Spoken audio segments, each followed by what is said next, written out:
And with that out of the way, we can go right ahead and talk about the Lakers matchup against Denver.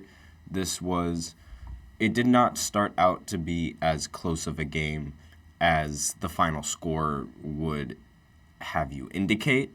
The Lakers, they were up by around 20 points at one point, and they were up for a majority of the first half before the Denver Nuggets were able to mount a comeback off of the end of the game with Jamal Murray hitting the game-winning shot and thus making the score 99-101 in favor of Denver. So Denver is now up 2-0 over the Lakers, which is really not that good, especially when you have two great performances from Anthony Davis back-to-back. He ended the game with 32 points and 11 rebounds. LeBron James ended with 26 points, 12 assists, and 8 rebounds. D'Angelo Russell, he played rather well. He had 23 points in this game, and he shot 8 for 16 from the field, which was overall much better than what he did last game. But Roy Hachimura, he only ended the game with 3 points, and he played 38 minutes. And Austin Reeves played 33 minutes, and he ended with 9 points, which is not really good when you're playing that many minutes and you're on the Lakers. You absolutely have to make the most of your minutes. Otherwise, you're just putting your team in worse spots to win. This isn't the same LeBron as he was previously, where it could literally just be him and he could will the team into winning. No, this is not the same. It's not the same LeBron. He needs, and granted, even though LeBron could have done that in his prime, he still needed help in order to win in the end. So it doesn't matter whether it's later or it's earlier. LeBron and every single star player needs their role players in order to have some sort of success, which is partly why Jokic's performance did not go to waste. He ended the game with 27 points and 20 rebounds and 10 assists. And Jamal Murray, he ended the game with 20 points and 5 assists. Remember, he shot the game winner over Anthony Davis's face. And Michael Porter Jr., he ended the game with 22 points and 9 rebounds. Aaron Gordon ended the game with 14 points. And that was essentially all of the scoring. Christian Braun ended the game with 10 points. And that was basically all of the scoring that came in from the Nuggets. But since, the Lakers, they didn't really have that many scorers, there wasn't really a need to worry. As long as you're able to outscore Anthony Davis and LeBron James at the same time, or if you could have a few players that are able to match the both of them in points, then you'll most likely be good for the remainder of the matchup, because chances are, especially given the most recent games, LeBron's teammates won't step up when LeBron and AD desperately need them to. And this has been the biggest problem with LeBron's entire career, not being able to have teammates that are able to compete when the lights shine the brightest. And it's been a problem on LA, it's been a problem on Cleveland, it was a problem for 1 year on Miami, it was a problem for the very first 7 years in Cleveland. It's almost always been a problem for LeBron needing to have players that are capable of playing in a 7-game series. In the first stint with Cleveland, the front office had a difficult time giving him good enough players that were able to play in the postseason. So then he went to Miami. Then in his last year with Miami, Dwayne Wade and Chris Bosh weren't the same player in the postseason. Then he went back to Cleveland. Then in 2018, Cleveland did a really bad job in managing the roster. So then he left. Then going to the Lakers roster was already really bad, so they traded for Anthony Davis. They won, but then as they kept moving on, and as the years kept moving on, the Lakers kept doing bad. They kept managing the lineup pretty poorly, and as a result, the lineup that we're left with the Lakers and the lineups that have played with LeBron, they're rather lackluster in the postseason, and they really excuse me, most of the time it's LeBron and somebody else that's playing well. It's not really LeBron and the team that's playing well.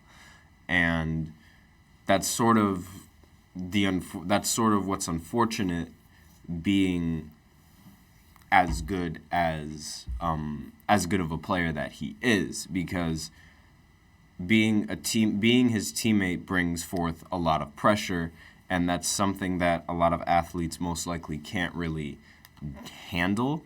And because they can't really handle that pressure, it affects them in these high leverage games, because we've seen it since D'Angelo Russell got out of trade conversations. He's been a much better player, both for the Lakers offensively and as a whole.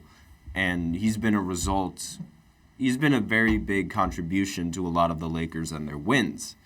And because of this, he's sort of expected to have that, to fill in that third scoring role and be able to play at the same level and score and produce at around the same level as LeBron and Anthony Davis in terms of points.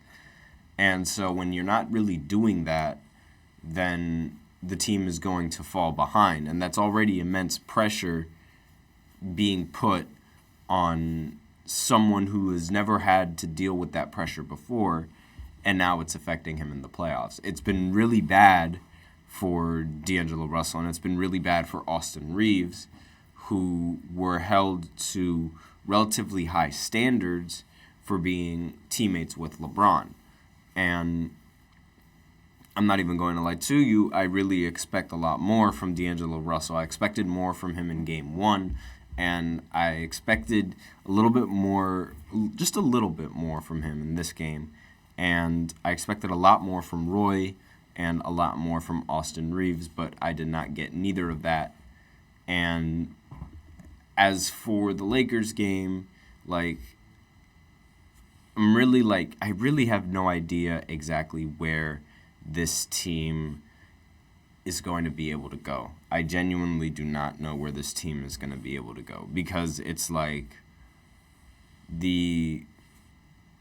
now the series is going to get shifted to the Lakers' home court, and the Lakers absolutely have to defend it with everything that they have. If they're unable to defend home court, then they could either see themselves getting swept, or they're going to see themselves losing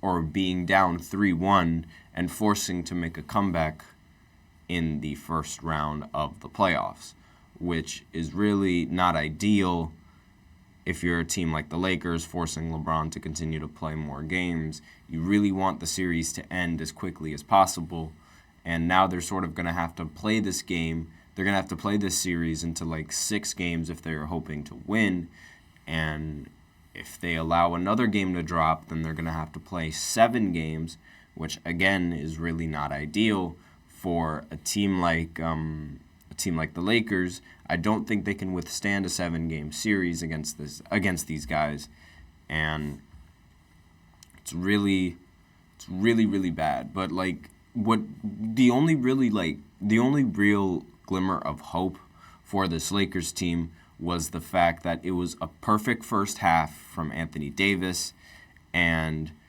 a 3-point clinic by D'Lo, and the Lakers were up relatively early in this game. So that was really the highlight for the Lakers tonight, the fact that they were able to have a really huge lead.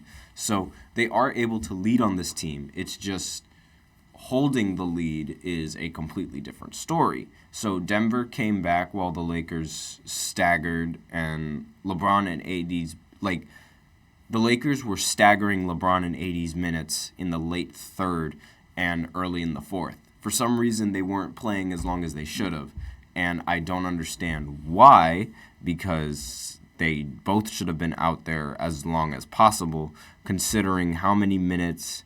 I mean, they ended up playing a lot of minutes in this game, obviously, but it's just they still played significantly less than the rest of the players for some odd reason.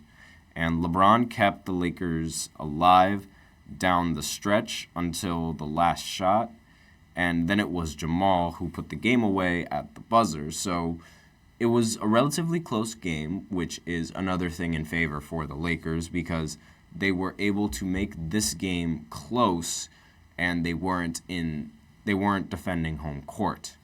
So Again, Denver, they still hold the advantage defending home court, and no away team has been able to come out with a win in these playoff games. But these games have gotten a lot closer recently than the very first day of the playoffs, where it was just blowout after blowout after blowout after blowout, and it wasn't really that interesting to me, at least, because it was just another blowout after another blowout, and when blowouts happen every single time, it's really just it gets a little bit boring. So the fact that this Lakers game and this that game 2 of the Lakers against the Nuggets was a little bit more entertaining, that's always really good. LeBron was really, really upset after this game, and he was really mad at losing to Jamal Murray in the game winner. Obviously, if Jamal would have missed that shot, Lakers probably would have stood a chance winning it in the end. But unfortunately, that's not what happened whatsoever. It was a really clutch shot coming in from Jamal Murray. There's nothing you could really do about it other than because the game was tied and it could have been sent into overtime, but it was, unfortunately, LeBron, he did miss a 3-point pull-up, so that may or may not have costed them the game. And obviously, Jamal Murray, he ended up hitting the shot. So I'm just going to throw that out there because not many people are. I mean, I do say LeBron is clutch, but that was a really important shot that he ended up missing, which was, he did end up hitting a lot of other crucial shots down the stretch, but it's just there's only so many that you could hit, even though he definitely probably should have made that. But that's basically it for this first segment.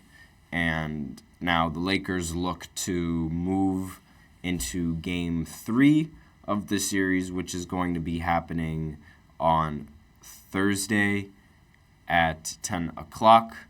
And we're going to see if the Lakers can defend home court and possibly make this a series. So in the second segment, we are going to be talking about the Knicks going up against the 76ers in this other relatively close game. So I will be right back after this short break.